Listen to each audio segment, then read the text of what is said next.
E também convidamos agora para um evento aqui na casa, um evento espírita, para o 30º Encontro Espírita sobre a vida e a obra de Bezerra de Menezes, que irá acontecer no dia 1º de setembro, de 8h30 às 13 horas.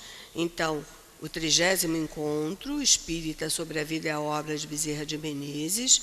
O tema deste ano será Bezerra de Menezes e o enfrentamento dos problemas relacionados à alma humana em desenvolvimento.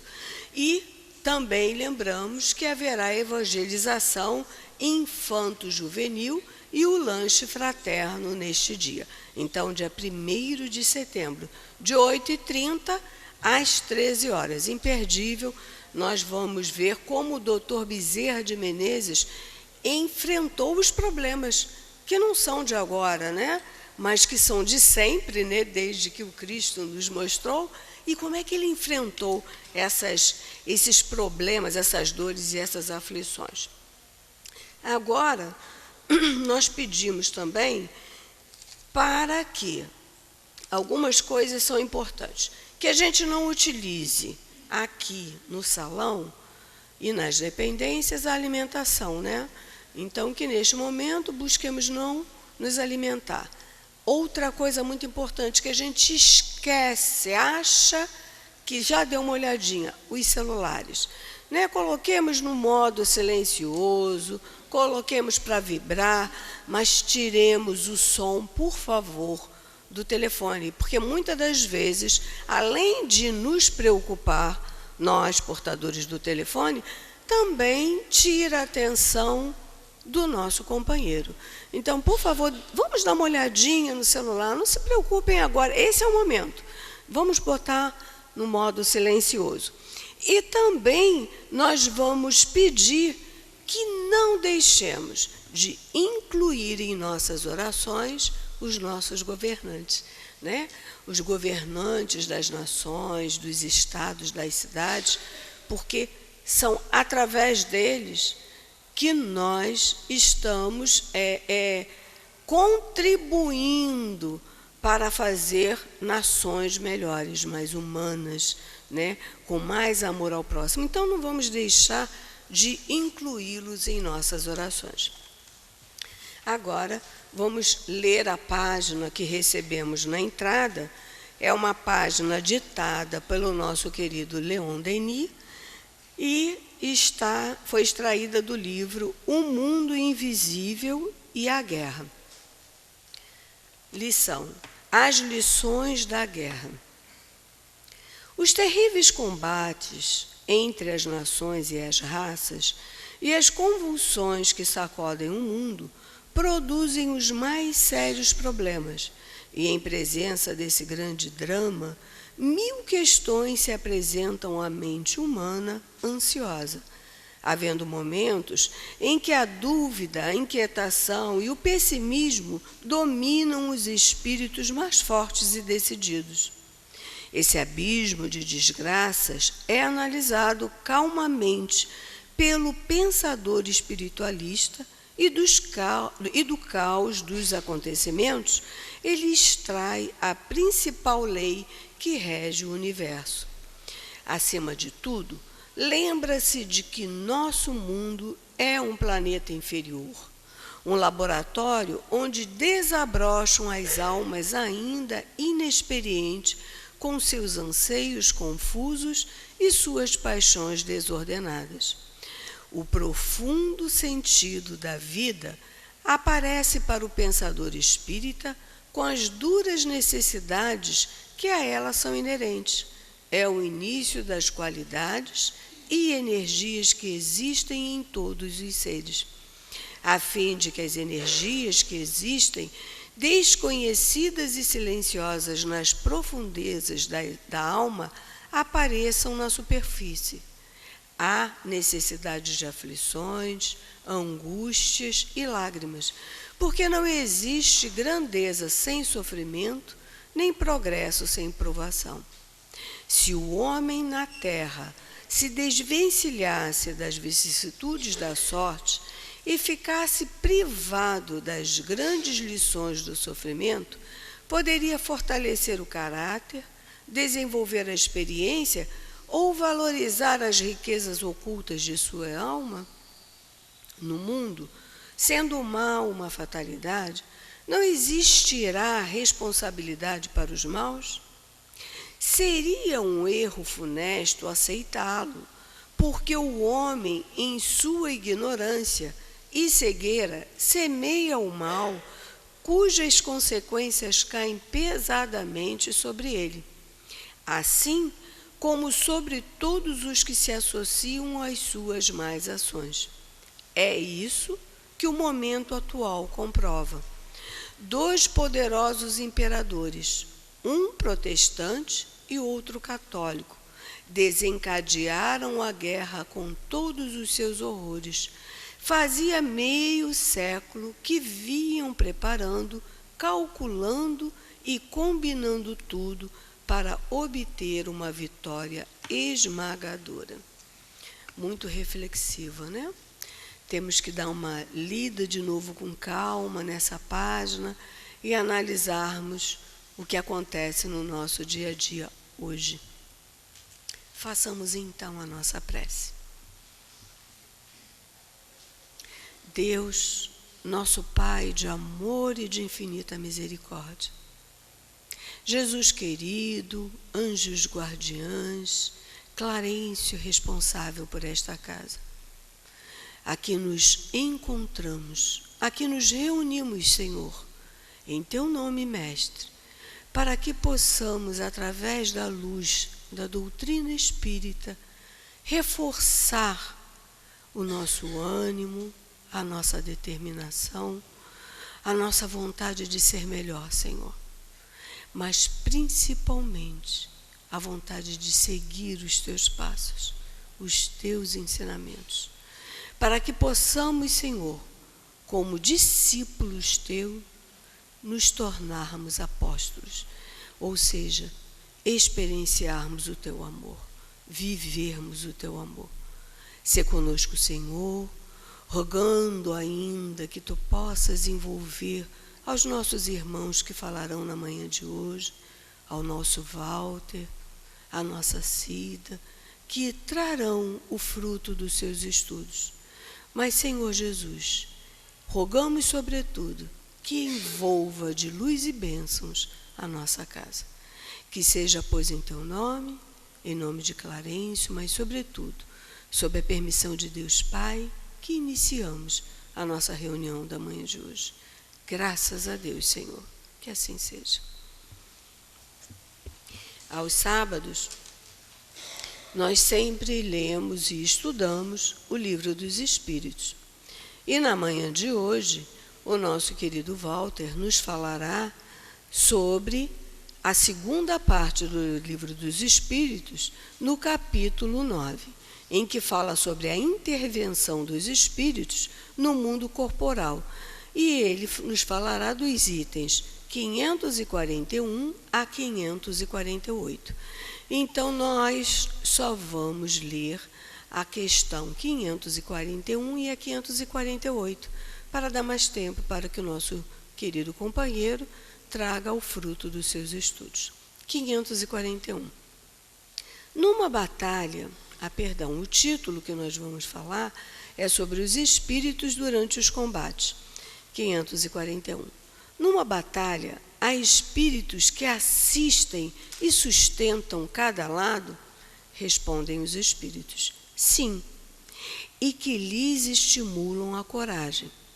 Assim, outrora, os antigos representavam os deuses tomando partido deste ou daquele povo. Esses deuses eram apenas espíritos representados alegoricamente. Pergunta 548. O espírito que assiste, impassível a um combate, como espectador, é testemunha da separação da alma e do corpo? Como esse fenômeno se apresenta para ele? Respondem os espíritos. Há poucas mortes verdadeiramente instantâneas. A maior parte do tempo, o espírito cujo corpo acaba de ser mortalmente golpeado não tem consciência desse fato, a princípio. Quando começa a se reconhecer, só então é que pode distinguir o espírito que se move ao lado do cadáver. Isso parece tão natural que a visão do corpo morto nenhum efeito desagradável produz. Então passamos a palavra ao nosso Walter, que o Senhor Jesus o envolva, o abençoe e o inspire para que ele nos traga na manhã de hoje o seu estudo. Então, vamos lá. Bom, pessoal, bom dia a todos. Que nós possamos ter aí uma manhã ainda, né, de estudos, bem proveitosa, aliás, como sempre tivemos aí nos nossos encontros. Vou fazer uma coisa inusitada aqui para vocês. Eu estou com o meu joelho um pouco contundido, querendo abrir o bico, né? Se eu me sentir desconfortável aqui em pé, eu vou pedir licença a vocês não reparem, eu vou sentar um pouquinho, tá bom? O problema não é envelhecer, é ficar assim, né? Estou brincando. Então vamos lá. Como a nossa companheira aí já nos introduziu, nos falou aí, nós estamos aqui no Livro dos Espíritos, estudando aí a longa parte da intervenção dos espíritos no mundo corporal. Por isso que eu estou falando longa, porque essa é a maior parte que Kardec faz a abordagem junto com os espíritos, né? E dentro dessa intervenção, nós vamos depois ler e comentar alguma coisa aqui sobre especificamente essa intervenção dos espíritos no momento de guerra, de combate. É uma coisa interessante, né? Esse tema da intervenção, ele é muito importante, antes da gente entrar ali nas questões, porque eu vinha pensando, né, de um modo geral, as pessoas que, como nós assim, né, que está procurando agora compreender essa relação entre mundo espiritual, consolidando algumas informações acerca disso, as pessoas, de um modo geral, que não têm essas informações, muitas vezes nem pensam nisso. Tem outras que, quando pensam em mundo espiritual, liga logo à morte, bate na madeira.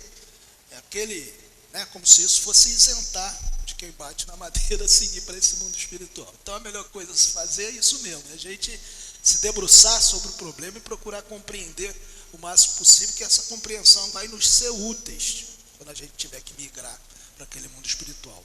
Mas, enfim, estava falando, as pessoas que realmente não detêm ou não se interessam, não estou fazendo crítica aqui não, tá?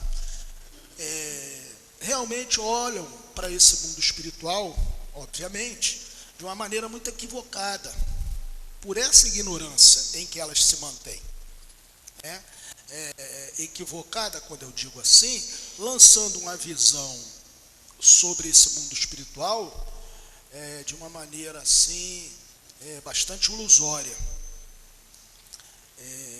Muitas pessoas olham para esse mundo espiritual como o verdadeiro salvador da pátria, por exemplo, né? Tem pessoas que olham para os espíritos, falou do espírito, pensam no mundo espiritual como, sei lá, um meio de resolução dos seus problemas, qualquer coisa eu posso recorrer ali, enfim.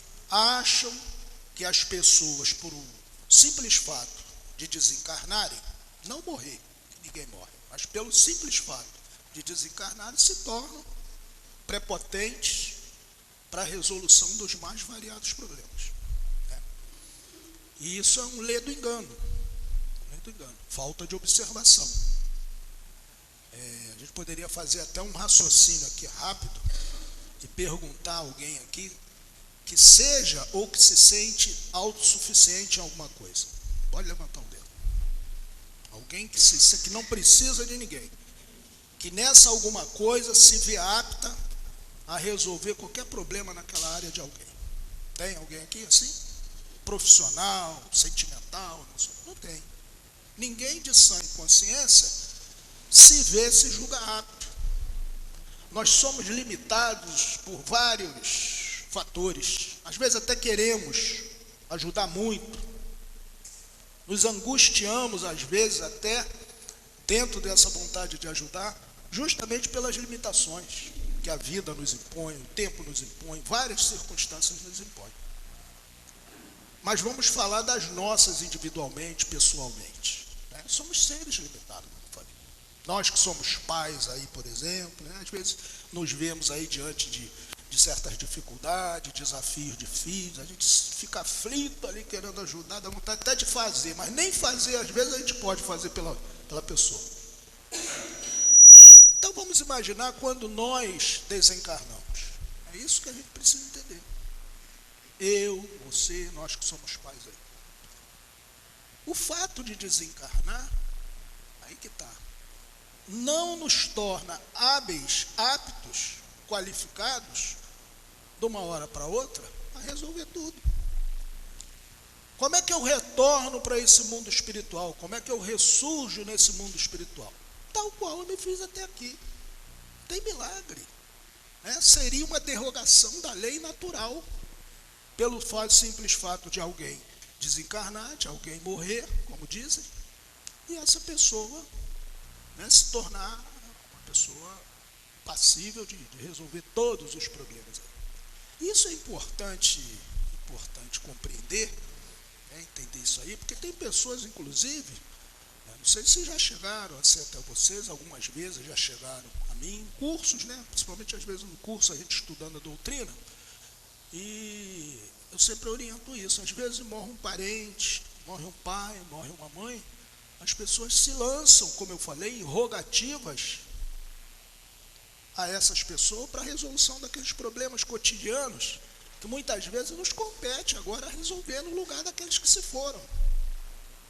Então a pessoa às vezes, né, o pai, a mãe, o irmão estão lá já nas suas dificuldades impostas, às vezes mesmo pela consequência do desencarne, né? Desencarnar dormindo é diferente de desencarnar de uma batida de carro. Desencarnar de batida de carro é diferente de desencarnar de uma queda de uma altura. Quer dizer, o próprio processo de desencarno já impõe a nós sequelas. Desencarnar de um longo período hospitalizado, ali enfermo.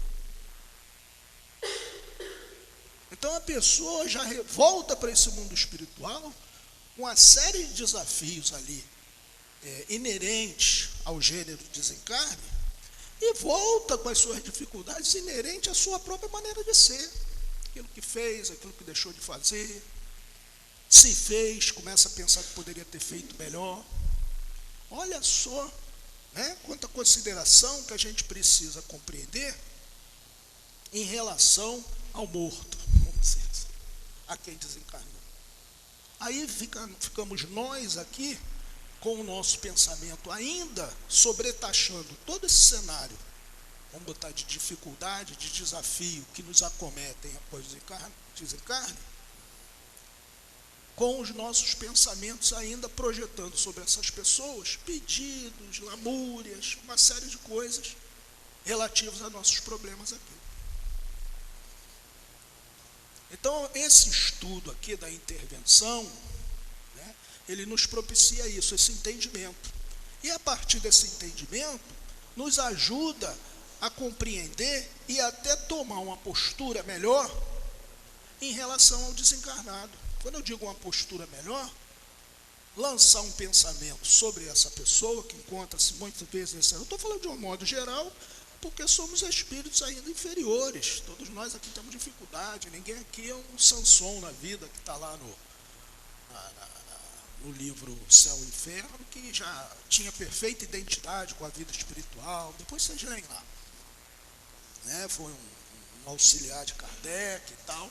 Camarada, assim, do ponto de vista, com todas essas informações já consolidadas. A gente não. Então, possivelmente, todos nós aqui teremos esse momento de desafio, esse retorno para o mundo espiritual. E ainda termos, né, sobre nós projetado todo aquele pensamento, às vezes, das dificuldades que ficaram, não nos ajuda a nada. Então, o que pensar nessa hora? A gente começa a entender. Se a gente não tem, está muito... Procurar botar um pensamento aliviado, para ajudar o companheiro a se readaptar a esse retorno, que é muito difícil, como eu falei. É uma maneira de intervir, tá vendo? Intervenção é isso. Nós vamos falar da intervenção de lá para cá. Mas é bom a gente entender que essa intervenção é um processo mental. Ninguém fica sem pensar. E, sobretudo, ninguém fica impassível diante de alguém que desencarnou. A não ser as pessoas que não dizem muito respeito a nós. A gente não tinha tanto vínculo ali com a pessoa, a gente toma notícia que a pessoa desencarnou daqui a pouco, né?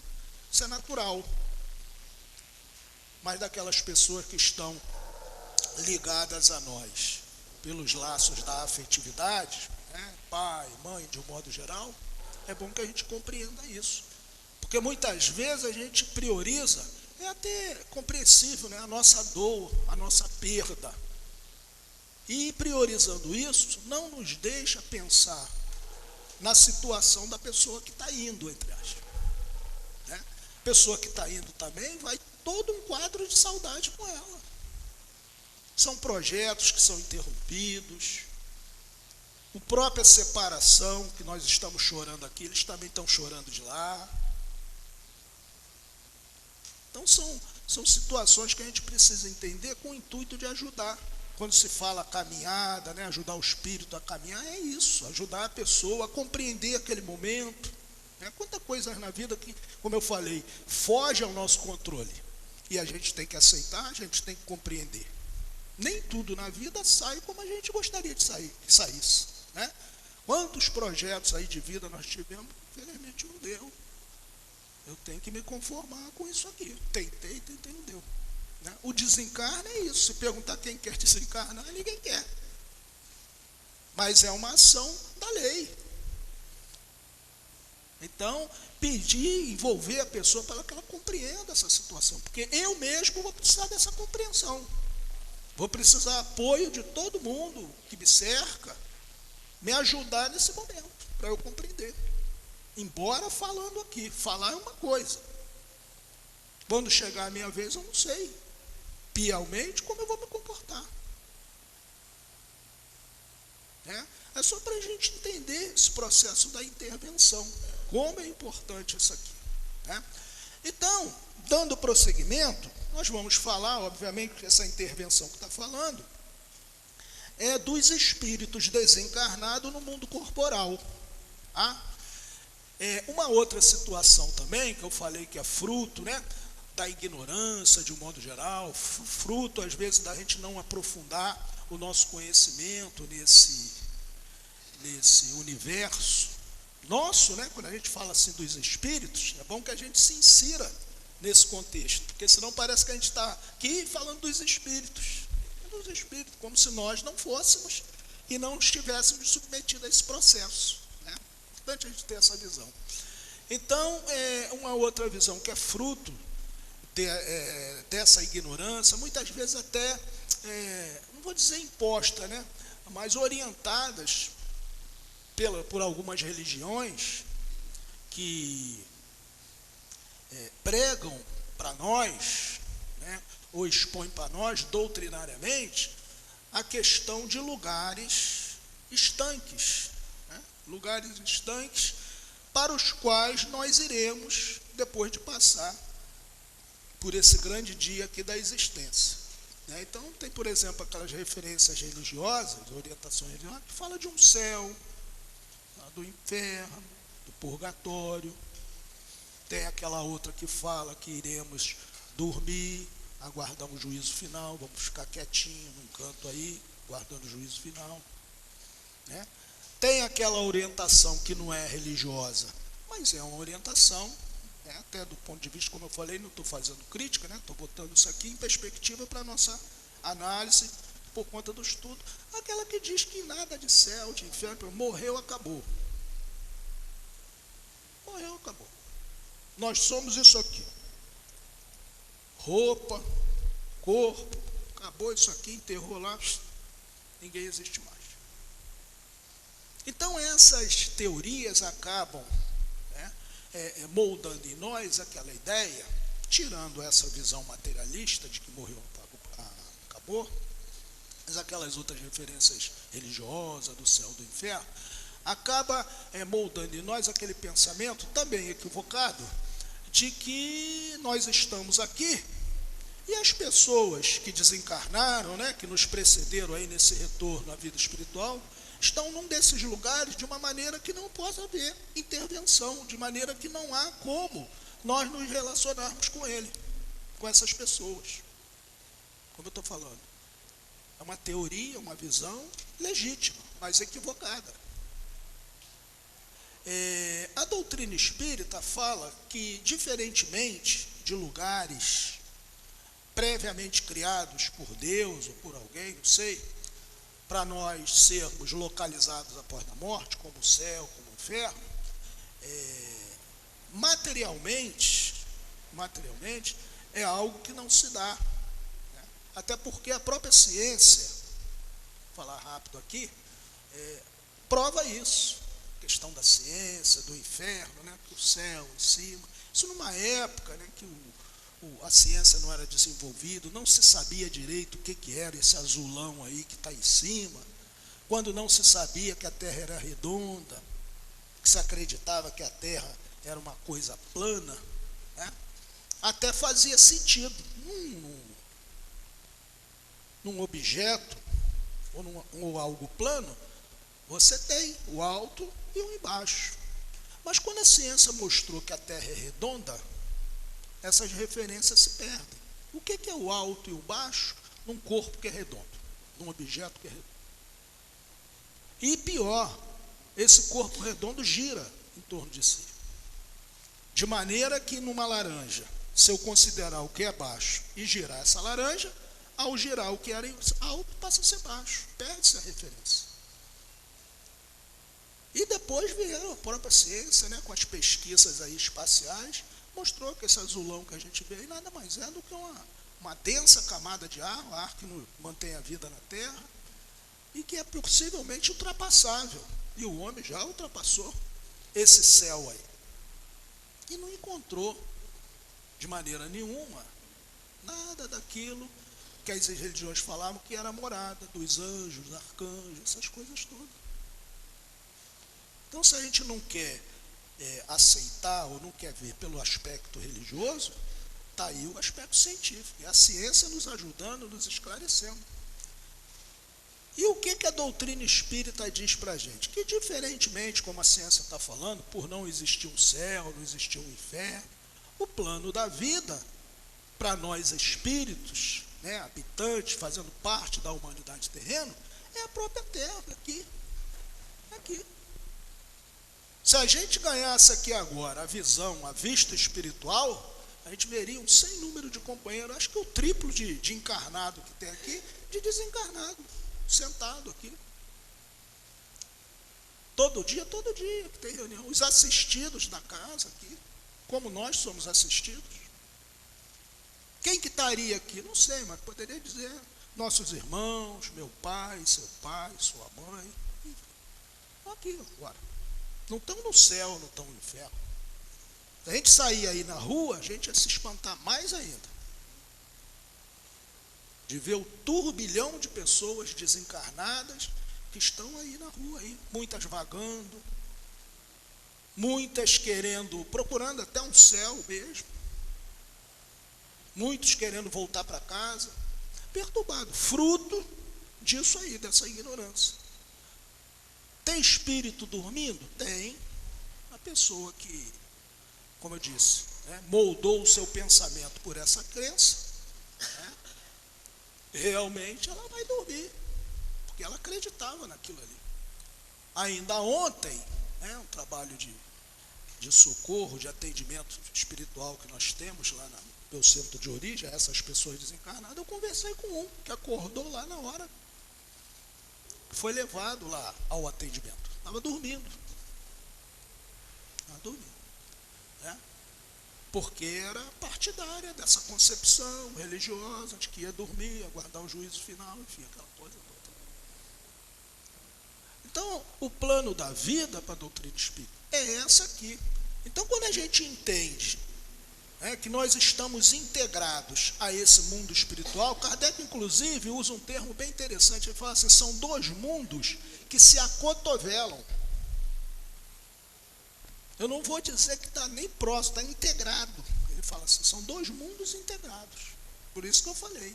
E tem pessoas, não sei se aqui no salão, tem pessoas às vezes que vêm, inclusive buscar amparo, orientação, apoio numa casa espírita, porque está em casa, está vendo as coisas, está registrando, está sentindo, sente calafrio, sonha veridicamente.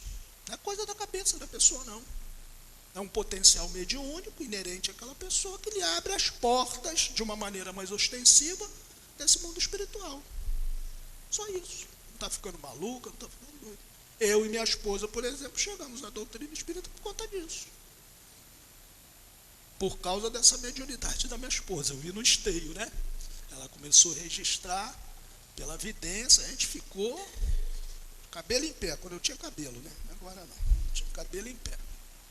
Larguei um apartamento mobiliado ali em Marechal, com a filha de 1 ano, e fui embora para casa da minha sogra. Nunca mais voltei lá. De cabelo em pé. Pensando que ia resolver o problema. Quando cheguei na casa da minha sogra, minha esposa continuava vendo. Falei, não é possível. Ignorante, não sabia. Tinha uma notícia muito vaga desse mundo espiritual, desse negócio de médium. Falei, mas eu não sou médium, eu não recebo, não falo com o espírito, como é que está acontecendo isso com a gente? E até que por misericórdia divina me apontaram lá o Antônio de Aquino, chegamos lá, né? Começamos o processo de estudo. E aí, com o estudo, com o esclarecimento, aí nós compreendemos as coisas. Aí aquilo que até um certo ponto assustava, deixou de assustar, enfim. Veio o esclarecimento em socorro nosso. Tem 2 semanas, intervenção. Né? Nós estávamos fazendo um culto, eu e minha esposa. Acabamos o culto lá e ela falou comigo que já tinha umas 2 semanas, 2 ou 3 semanas anteriores, que ela estava registrando a presença de um espírito próximo lá do local que a gente faz o culto, né, numa mesa. Ela estava registrando. Aí eu já também não falei, mas espírito a gente sabe, tem em todo lugar, tem aqui, tem lá fora. O momento do culto geralmente se torna às vezes até a espiritualidade socorrista, usa aquele momento do culto até para ajudar a socorrer, orientar, traz alguns espíritos ali para ouvir o estudo, né? Esses espíritos que eu falei, andam por aí, essas pessoas vagando, essas coisas. Aí ela falou, mas só que é um espírito muito feio.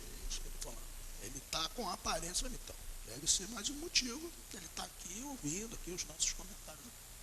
Ela ficou muito impressionada, não falou nada. Quando foi essa semana, ela disse que depois dessa conversa escreveu para o plano espiritual, relatando, buscando uma orientação, o que se tratava e tal. Sabe o que os espíritos falaram, para surpresa nossa?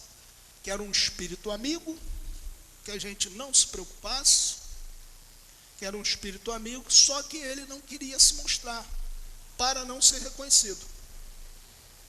Olha que legal.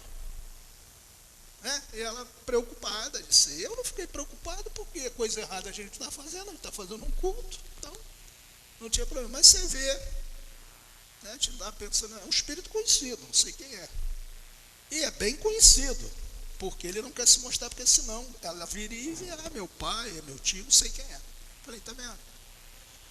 Uma outra situação também, num culto que houve lá em casa, culto no lar, né, do centro e tal, e no final tinha um companheiro que sempre ele, quando era acionado, ele dava uma comunicação, não era regra, todo culto tem a comunicação vinha espontânea.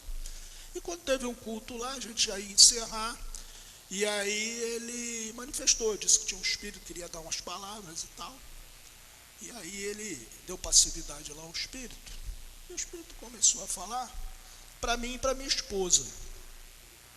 A mensagem que ele estava querendo falar dizia a respeito, era uma coisa objetiva para a gente. E ele falou todo um discurso de muito conselho, muita orientação, né, aquela coisa toda, porque ninguém sabia, nem o médium. Né? A gente naquele momento estava passando assim, um momento meio de aperto lá com a minha filha, ficando adolescente, aquela coisa ali. Enfim, estava dificuldade, né? Na educação espírita ali fica muito intransigente, começa a se revelar quem realmente é, aquelas coisas todas, então a gente estava passando um momento turbulento. E ela nos orientou, muito legal, muito bater calma, que aquilo ia passar. Mas o bacana foi no final, que ela se identificou para nós como vovó Candinha. Deixou um abraço para ele, nunca mais esqueci, vovó Candinha. E disse que era um espírito que nos acompanhava. Estávamos ligados, ela falou, na noite aí das existências. Espírito familiar, não é um espírito sublimado, é um espírito bondoso, um espírito carinhoso que se ligava a gente e estava preocupado com as nossas problemáticas. Ela não trouxe solução para o problema, não foi nada disso. Mas nos aconselhou, pediu, como uma mãe, uma avó mesmo faria com a coisa ali. Né? Então eu estou querendo trazer isso para vocês, aquilo que a doutrina falou. Tá vendo? Ela não estava no céu, ela não estava no inferno, não estava. Segundo ela falou, ela nos acompanha, estamos rolando aí, é que o esquecimento do passado agora não me deixa lembrar. Mas certamente o dia que eu desencarnar, tenho certeza que ela vai estar lá me esperando e eu vou ver quem é a vovó Candinha. Então temos sempre, né, essas pessoas junto a nós. Sempre não, né? Essa possibilidade, como Kardec diz, dessa integração desses dois planos de vida, o encarnado e o desencarnado estarem próximos, é que possibilita, que suscita essa intervenção. Porque se realmente estivéssemos num céu preso lá, mas os acontecimentos do dia a dia, estou falando mesmo assim para botar uma coisa bem, né, no nosso entendimento. Mas vocês aí devem ter tido as experiências de vocês, os sonhos que nós temos, não é isso? Sonho é uma coisa geral, às vezes a gente sonha com uma pessoa que desencarnou, a gente acha que é um sonho, não é. É uma interação. Aquele momento do sonho, o sono é um momento em que a gente se desprende. O corpo, quando dorme, quem dorme é o corpo, quem precisa do repouso físico do sono é o corpo. Nós vamos aí para onde as nossas tendências e gostos nos levarem. E nessas andanças nossas aí de desprendimento, a gente interage com esse mundo espiritual, que está aqui, como eu falei. Que a gente interage pela vidência, se interage pela psicofonia, como eu falei. Né? E aí eu botei aqui, a gente pode pensar, quando a gente vai ali tomar o passe, né? Daqui a pouco vamos tomar aqui o passe magnético aqui no salão, ou o passe específico lá da cura. A pessoa que está diante de nós aplicando o passe, ela é uma medianeira. Mas quem está intervindo em prol da nossa saúde, em prol daquilo que a gente está solicitando, é o mundo espiritual. Os agentes da cura, quando obtemos, quando é possível obter, os agentes desse processo aí, quem age efetivamente, é esse mundo espiritual. Quem intervém junto a nós é o mundo espiritual. Então, entender isso e esse estudo facultando, né, desmistifica muita coisa. Porque também, é engraçado, tem esse aspecto da intervenção, é como moeda, tem dupla face. Né? Eu falei dessas intervenções, vamos dizer assim, prazerosas, né? Como eu falei da minha experiência, aquela espiritualidade voltada para o bem, voltada para ajudar, como nos passes fluídicos. A companheira parece que deu umas orientações aqui sobre a irradiação. O que é a irradiação? A gente bota o nomezinho lá, o que acontece? Milagre? Não. A irradiação também é um trabalho de cunho espiritual, de intervenção espiritual. Por isso que é importante botar um endereço. Por que bota o endereço com o número, o telefone? Os espíritos precisam disso, como eu falei, eles não sabem tudo. Como é que ele vai chegar no endereço? Pô, mas o espírito precisa de endereço? Precisa. A gente, para ir a um hospital visitar alguém, numa casa de alguém, a gente não precisa do endereço da pessoa para ver onde a pessoa está? Os espíritos também. Não é porque eles são espíritos que vão chegar. Como que eles vão chegar? Lá naquela pessoa que eu estou botando o nome dela ali na radiação. Então, por isso que eu falei que é equivocado olhar para esse mundo espiritual como um ambiente de milagres, milagrosos, salvadores da pátria. São seres tão humanos quanto nós. Quem são os companheiros que trabalham ali no passe, na irradiação? companheiros que estavam ligados aqui ao centro, em alguma atividade, que desencarnaram, hoje formam esses grupos de socorristas. Estão aqui, ó, atuando aí. Falei desses amigos que são levados lá para serem esclarecidos no atendimento espiritual, né? Os companheiros que estão aí vagando, errantes. Daí vem quando os espíritos falam para nós, erraticidade. O que é a erraticidade? É esse universo de espíritos errantes. Que não tem nada a ver com errado, tem muitos errados, mas errante vem de errar, de vagar. E por que vagam? Vagam porque estão desorientados, desencarnaram, não participavam de momentos como esse, né? Não tinham essa noção, a pessoa fica vagando. Aqui na página, por isso que eu pedi para ela ler, na 548, depois a gente vai trabalhar. Mas é interessante aqui o que o Espírito fala. Ele diz, ó, há poucas mortes verdadeiramente instantâneas. O que ele quer dizer com isso? Tem muita pessoa que morre, mas não toma pé da situação. Lembra que eu falei do gênero de morte? Pois é, às vezes a pessoa morre dormindo. Coisa sem abalo nenhum. Então a pessoa está ali, acorda, levanta, né, começa a andar em casa, vai trabalhar, pegar um ônibus, não tem noção. Pô, Walter, mas as outras desencarnadas, as outras pessoas desencarnadas, para elas é como se vivo fosse. Perceberam? E a pessoa fica, né, intervindo nessa situação. Conversei com o senhor, é bom, casos, né, para exemplificar, também num trabalho desse, e ele estava muito chateado. Foi uma das relações, né, que eu tive, que marca muito, que foi até um pouco cômico, porque ele chegou, né, quando eu fui conversar com ele estava muito chateado, estava invocado mesmo.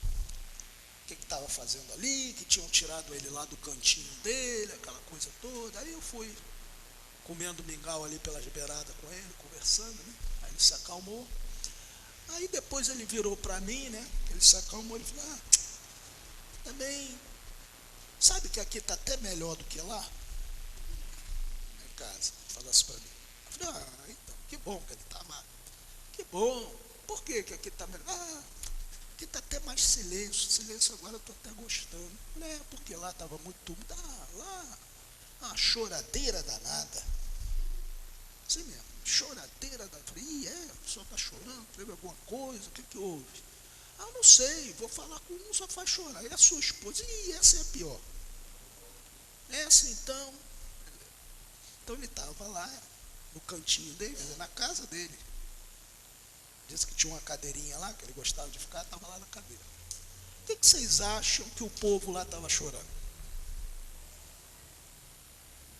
Perceberam? Estava chorando por causa do desencarne dele, pô. E ele não era percebido. Quer dizer, possivelmente ele morreu, como eu falei, desencarnou de uma maneira tão... Porque nós somos igual uma pilha, né? Já viu o rádio quando a pilha vai acabando? Vai diminuindo. Eu só estou falando um desencarne natural, né? Pelos meios naturais. É isso aqui, ó. A nossa vitalidade do corpo vai se esvaindo. Por isso que eu falei, um processo longo, doentio, vai minando o corpo. O corpo, a bateria vai acabando, a energia vai acabando. E daqui a pouco, ó, então aquela pessoa que estava ali, ligada àquele corpo físico, dificilmente ela percebe de imediato que desencarnou. É isso que ele está falando, que não há morte instantânea. Então a pessoa nessas condições fica em casa, fala com um, fala com outro. Se vocês começarem a falar com um com o outro, não atender, abre o olho aí. Entendeu?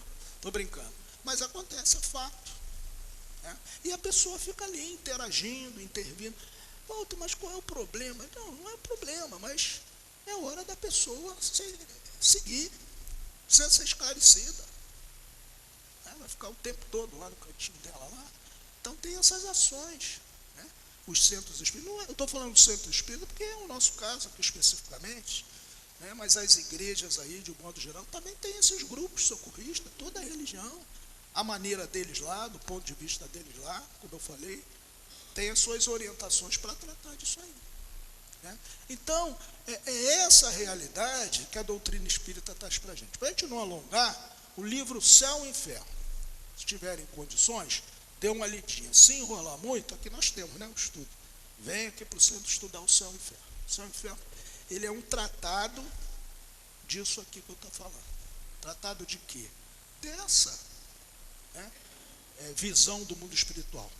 Quando eu falei aqui da visão materialista, do céu e inferno, lá é a primeira parte do livro.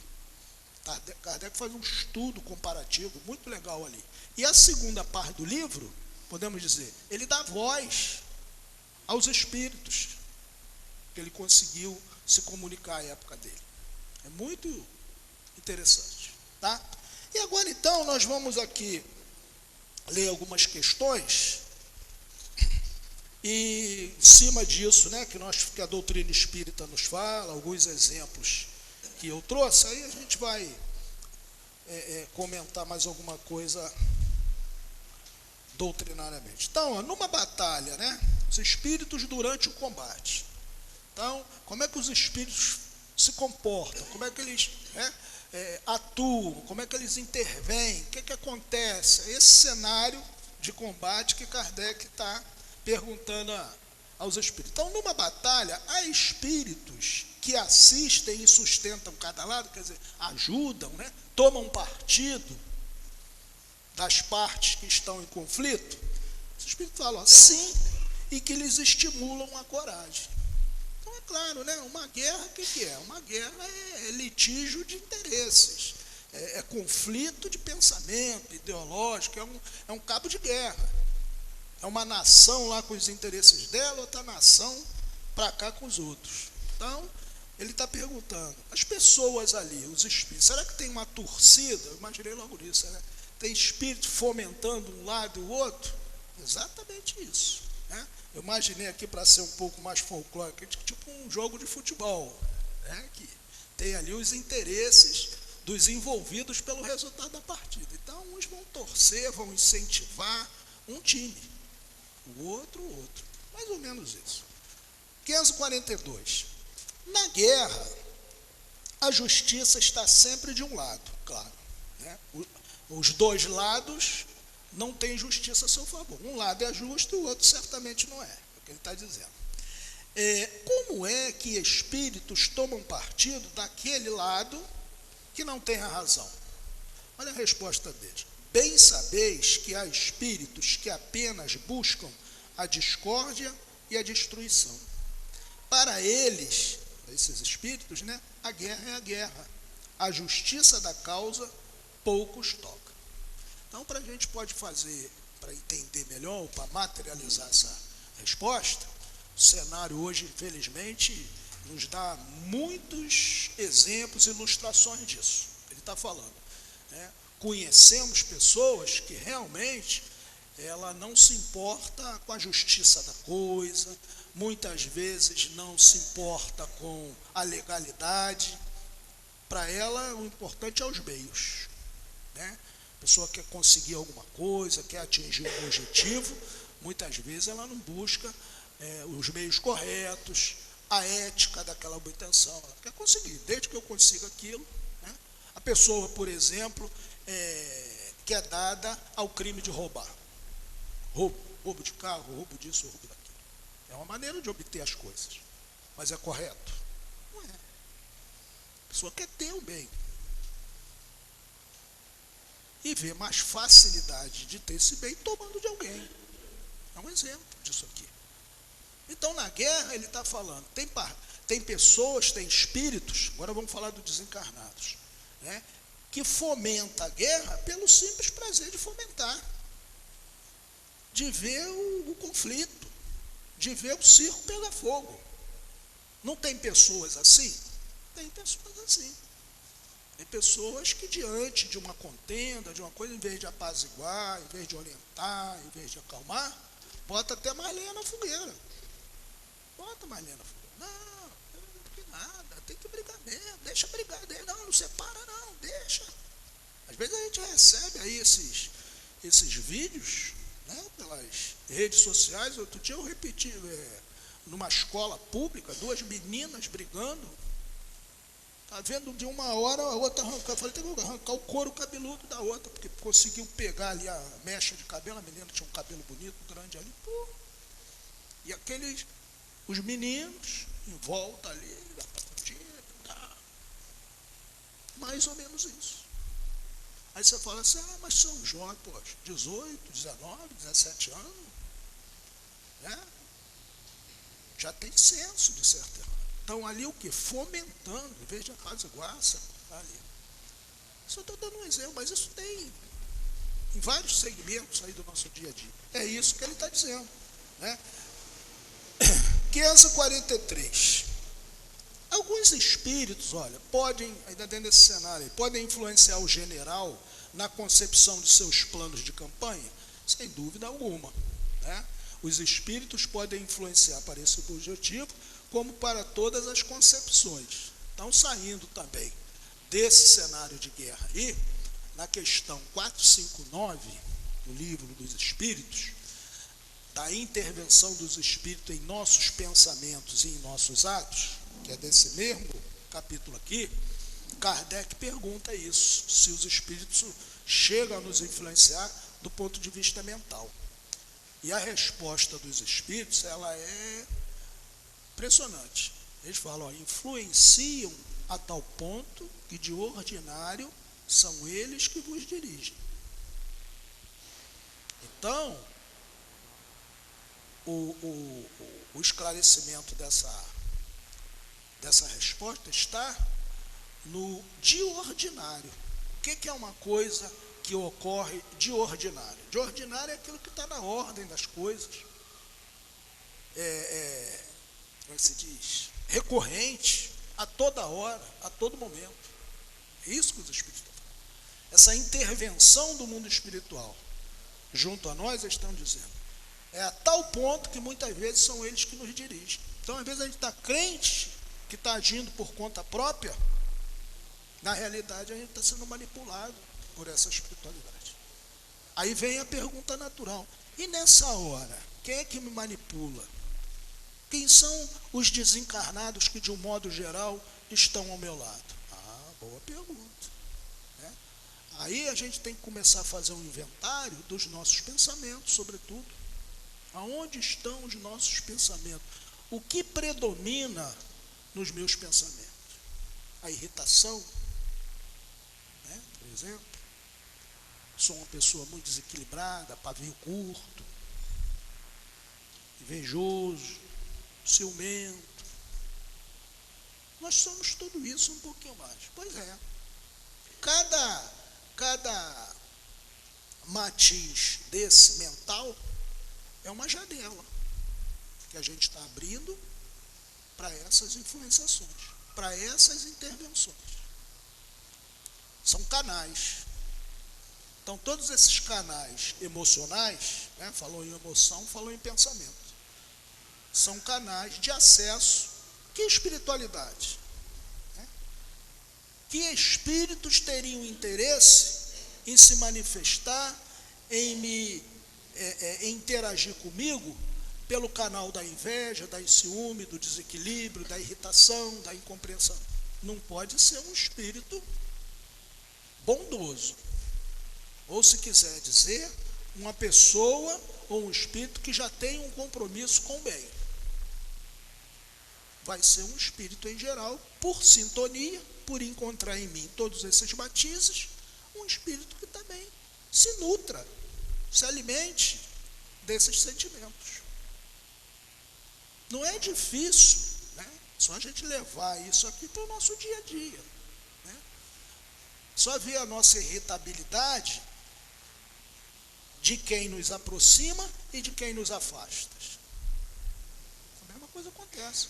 Quer dizer, esse padrão mental acaba fazendo com que a gente se sintonize, se afine com as pessoas no mundo espiritual, com os espíritos que não estão lá no céu, não estão aqui.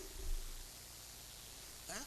Acabo me afinizando com essas pessoas. E como é que eu quebro isso? A partir do momento que eu lance sobre mim uma proposta de melhoria, de renovação, de mudança, tentar ser mais calmo, tentar ser mais equilibrado, né? como diz os espíritos, determinadas situações eu vou tentar evitar não responder, começo a mudar o meu padrão vibratório, meu padrão mental. Só assim eu quebro.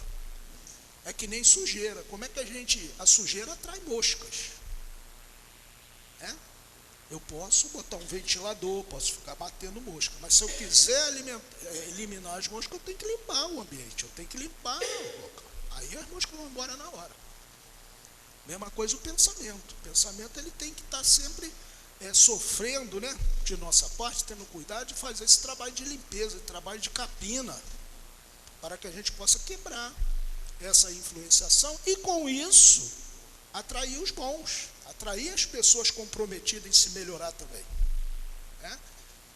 Então essa intervenção aí está subordinada a essa lei de afinidade. Estamos chegando aqui. Ainda dá. Vamos ler aqui que é interessante, na 545. O general pode, algumas vezes, ser guiado por uma espécie de segunda vista, uma visão intuitiva, que lhe mostre antecipadamente o resultado de sua estratégia? E os espíritos respondem, isso acontece frequentemente com um homem de gênio. É o que ele chama de inspiração e faz com que haja com uma espécie de certeza. Essa inspiração lhe vem dos espíritos que o dirigem e aproveitam ao máximo as faculdades que adotaram. Tocou num ponto aqui que é bastante interessante a gente ver no dia a dia. Eu mesmo já vi depoimento, né, principalmente nesse mundo artístico, essa questão da inspiração. Ele está dizendo que é comum a todos. Por que é comum a todos? Repetindo, nós temos junto de nós, acabei de falar aqui, um mundo espiritual. E conforme o nosso pensamento, os nossos gostos, as nossas tendências, a gente cria afinidade. Ora, falou em afinidade, a gente fala em atração. O ímã só atrai metal porque ele tem afinidade com o metal. A sua estrutura atômica do ímã só lhe permite atrair metal. Se você puser madeira, plástico, não vai ter afinidade. Semelhante ao ímã, o nosso pensamento também estabelece sintonias. Até no mundo material, nós somos espíritos. As nossas amizades estão relacionadas a nós por quê? Por afinidades. Então, a inspiração também. Então, quando nós nos focamos em alguma coisa, né, e só nos focamos naquilo que nós gostamos. Então, tem sempre aqui do outro lado do mundo espiritual, pessoas desencarnadas, espíritos, que se interessam por aquilo que nós estamos fazendo. E nesses momentos, atraídas por esse centro de interesse comum, eles vêm nos ajudar.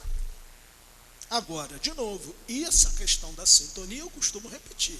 É como moeda, tem dupla face. Então existe a sintonia para os bons feitos, mas existem também a sintonia para os maus feitos. Os camaradas aí, quando se reúnem para arquitetar o assalto de um banco, quem é que vai ali ajudar nessa arquitetação, no planejamento desse assalto? Tem sintonia. Outro dia eu estava vendo uma reportagem com o Djavan, um mês e pouco, no Globo News. Aí perguntando de tudo, chegou um momento que falou, o repórter perguntou isso a ele, se ele tinha algum... Foi ritual que ele falou, não, se ele tinha assim, algum método, né, para compor, como é que era o processo criativo dele, aquela coisa toda. Então, por exemplo, poxa, eu gosto de compor pela madrugada, ele estava falando. Ele tem um escritório, ele falou, geralmente muito silêncio, né? Quem vai criar, ele disse pela madrugada, ele falou menos barulho e tal, eu vou para o escritório, e ali eu pego o violão, começo, a letra vai vindo, eu vou anotando, olha só. Então é um belo exemplo, isso que ele está falando, processo criativo ali dele, um espírito compositor que gosta de música, se acerca ali da pessoa, né? Para ajudá-la, intervir positivamente. Agora, existem intervenções para o lado oposto, como eu falei. A gente vê esse movimento, agora parou um pouco, né? Mas na época tinha aí o movimento dos sem terras, né? Aquelas pessoas que invadiam as propriedades. Vou pegar um exemplo. Qual seria o bastidor espiritual? Na hora que aquelas pessoas se reúnem para invadir a fazenda tal. Não vamos entrar na legitimidade da coisa não, na questão política não. Vamos só mentalizar aqui o processo criativo da invasão. Assim como o Djavan lá que senta para criar uma música, certamente ele vai ter uma assistência. Aqueles sem terra lá também, na hora de invadir, né, vão encontrar aquelas pessoas desencarnadas que são partidárias dessas ações ideológicas, aí vem tudo aquilo. Né? Então, essa intervenção, para a gente fechar aqui, né, ela está subordinada a isso. Né? Nós, assim, de certa forma, se não ditamos de maneira absoluta, porque tem o querer dos espíritos, mas a gente também contribui muito para o tipo de intervenção que temos ou que estamos querendo que ocorram junto a nós. Como nós estamos querendo, obviamente, as boas intervenções, as boas companhias, essa querer tem que passar pelo nosso querer de melhoramento, de transformação. Ninguém conhece aqui melhor a gente do que a gente. Né? Nós sabemos das nossas dificuldades pessoais, sabemos dos nossos desafios. Então, o desafio é esse, a gente se melhorar, né, nos transformando em relação ao bem, para que a gente possa, né, angariar aí essa intervenção do bem, dos bons espíritos, dos espíritos amigos junto a nós, cada vez mais. Tá bom? Muita paz aí para nós, tenhamos aí um bom final de semana e até a próxima aí, tá legal? Que o Senhor Jesus envolva em muitas bênçãos ao nosso Walter Bezerra. Agradecemos a ele a oportunidade de o ouvirmos, né, e que ele venha aqui mais vezes. Passamos então agora para a segunda parte, onde faremos o estudo sobre o Evangelho, no caso o capítulo 25, Buscai e achareis, e nós vamos ler dos itens 6 a 8. Só que não vamos ler todos, tá? Deixamos para casa, como dever de casa, para que vocês completem essa lição. Então, no item 6, observai os pássaros do céu. Não acumuleis para vós tesouros na terra, onde a ferrugem e as traças os consomem, e onde os ladrões os desenterram e roubam. Fazei vossos tesouros no céu, onde nem a ferrugem nem a traça os consomem, e nem os ladrões os desenterram e roubam. Porque onde está o vosso tesouro, aí está também o vosso coração. Eis porque vos digo, não vos inquieteis para saber onde achareis do que comer para o sustento da vossa vida, nem onde achareis vestimentas para cobrir o vosso corpo. A vida não é mais que o alimento, e o corpo mais que a vestimenta? Observai os pássaros do céu. Eles não semeiam, não ceifam, não fazem provisões nos celeiros, e contudo vosso Pai Celeste os alimenta. Porventura, não sois mais do que eles? E quem é aquele dentre vós que pode, por mais que se afadigue, aumentar de um côvado a sua altura? Por que vos inquietais também com a vestimenta? Observai como crescem os lírios do campo. Não trabalham nem fiam. Entretanto, eu vos declaro que nem Salomão, em toda a sua glória, jamais se vestiu como um deles. Se Deus tem o cuidado de vestir dessa maneira uma erva do campo, que hoje existe e que amanhã será lançada ao forno, quanto mais cuidado terá em vos vestir, homens de pouca fé. Não vos inquieteis, portanto, dizendo, que comeremos, que beberemos, com que nos vestiremos? Assim fazem os pagãos que procuram todas as coisas. Vosso Pai sabe que tendes necessidades dela. Procurai, pois, primeiramente o reino de Deus e sua justiça, e todas essas coisas vos serão dadas por acréscimo. Eis porque não deveis vos inquietar pelo amanhã, visto que o amanhã se ocupará do bem-estar de si mesmo. A cada um dia basta o seu mal. Narra-nos Mateus, no capítulo 6, versículos 19 a 21 e 25 a 34. E o item 8. A terra produz o bastante para alimentar todos os seus habitantes. Quando os homens souberem administrar os bens que ela dá, segundo as leis de justiça, de caridade e de amor ao próximo, quando a fraternidade reinar entre os diversos povos, como entre as cidades de um mesmo império, o supérfluo momentâneo de um dia irá preencher a falta momentânea do outro, e cada um terá o necessário. O rico, então, irá considerar-se como um homem que tem grande quantidade de sementes. Se ele as distribuir, elas produzirão ao cêntuplo para ele e para os outros. Mas se as comer sozinho, se as desperdiçar e deixar que as sobras do que comeu se percam, elas não produzirão nada, e todo o mundo ficará sem elas. Se as fechar no seu celeiro, os vermes as comerão.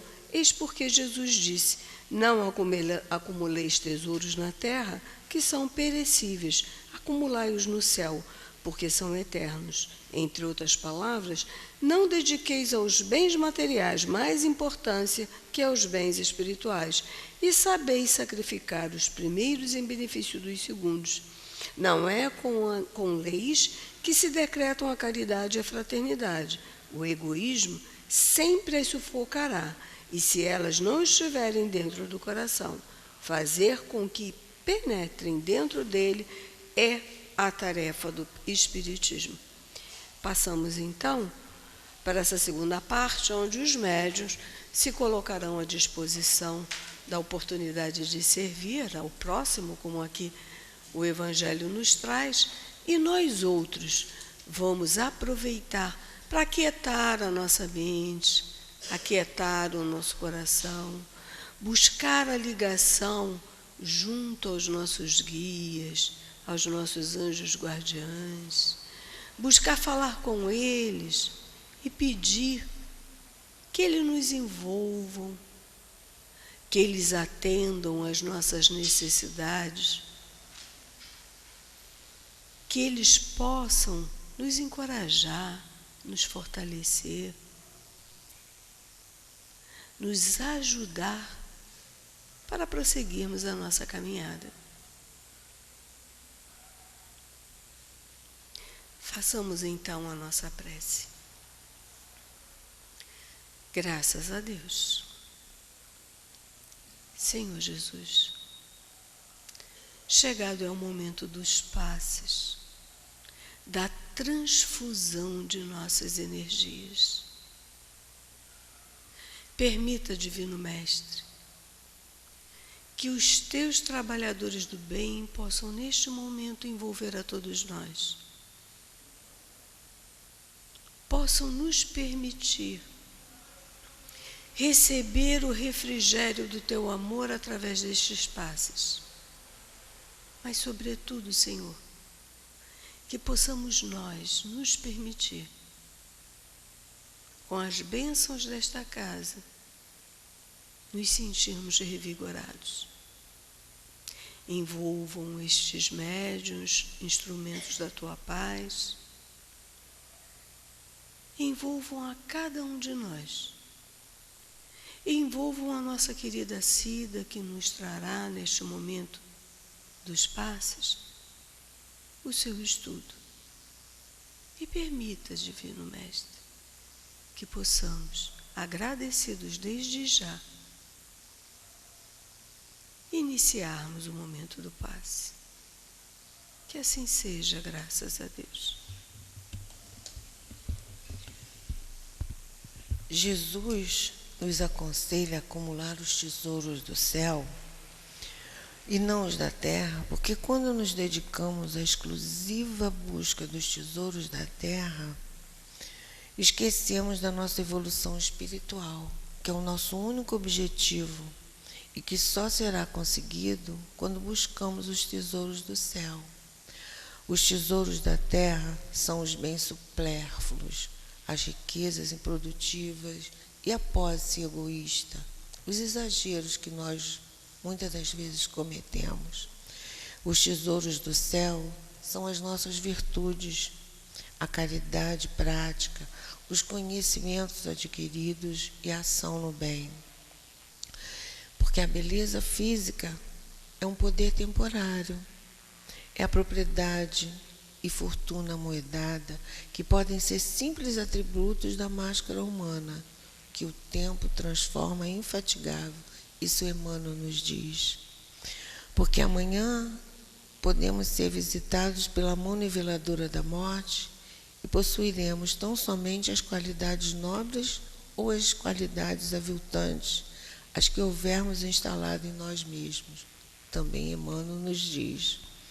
Nosso coração está onde se encontra o nosso tesouro, porque a nossa atenção, o sentimento e o interesse se prendem naquilo que constitui a nossa maior preocupação.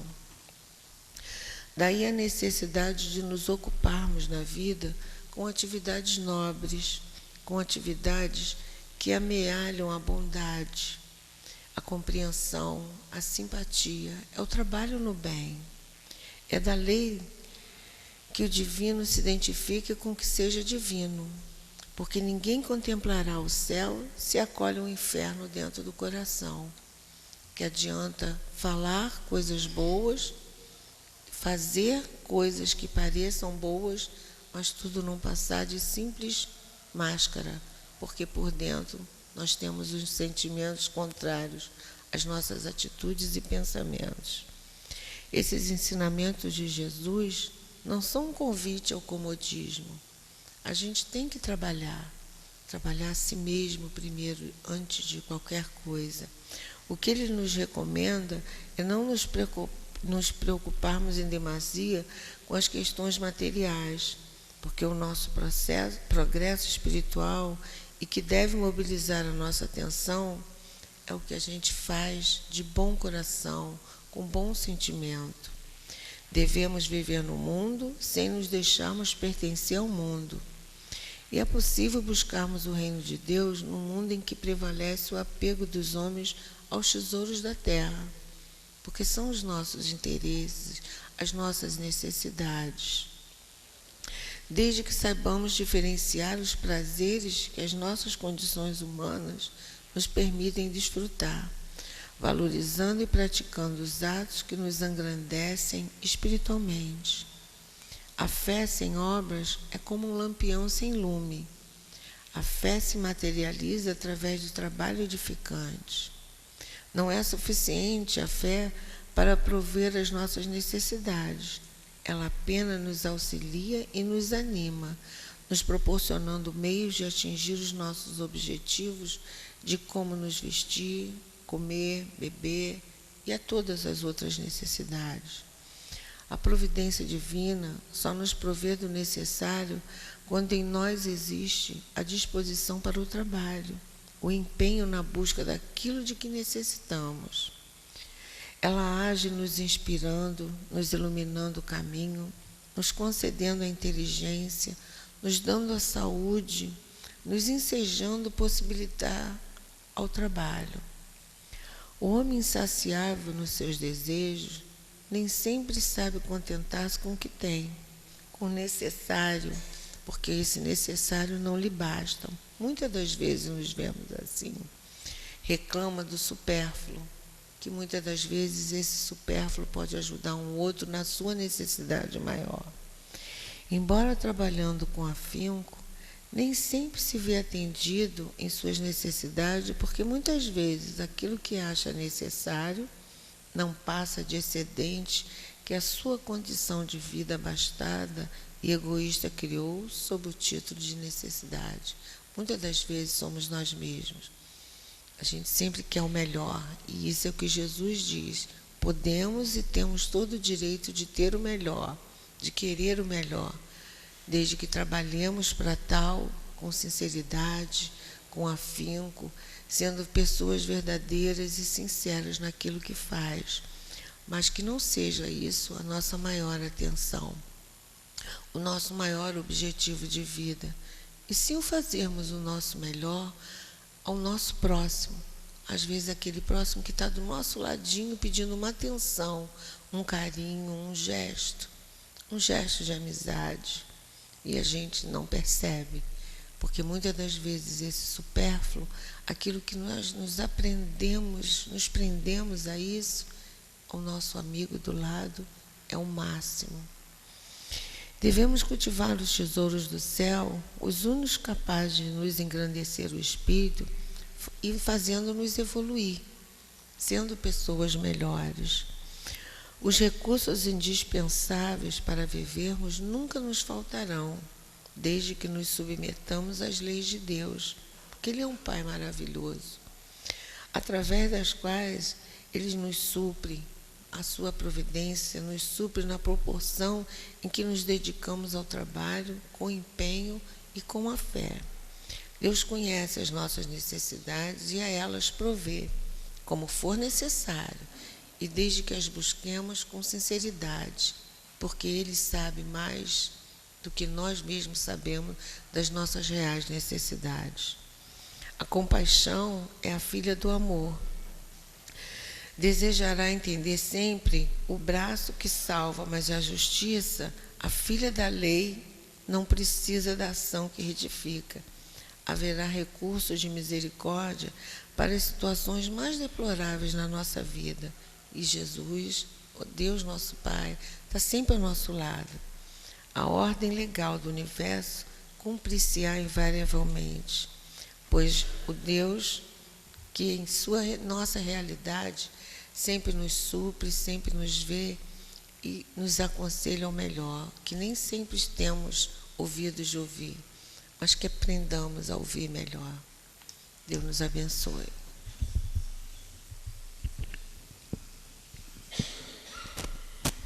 Façamos então agora a nossa prece de agradecimento a Deus. Graças a Deus. Obrigada, amigos. Obrigada, irmão Clarencio, Jesus e ao nosso Pai, por esta manhã de estudos, de passes, por esta oportunidade de estarmos aqui, Senhor, por termos podido escolher o melhor para nós. Estarmos em uma casa em que nos traz esclarecimento, consolo, mas, sobretudo, aprendizado. Que possamos desenvolver tudo isso, Senhor, lá fora, junto aos nossos irmãos.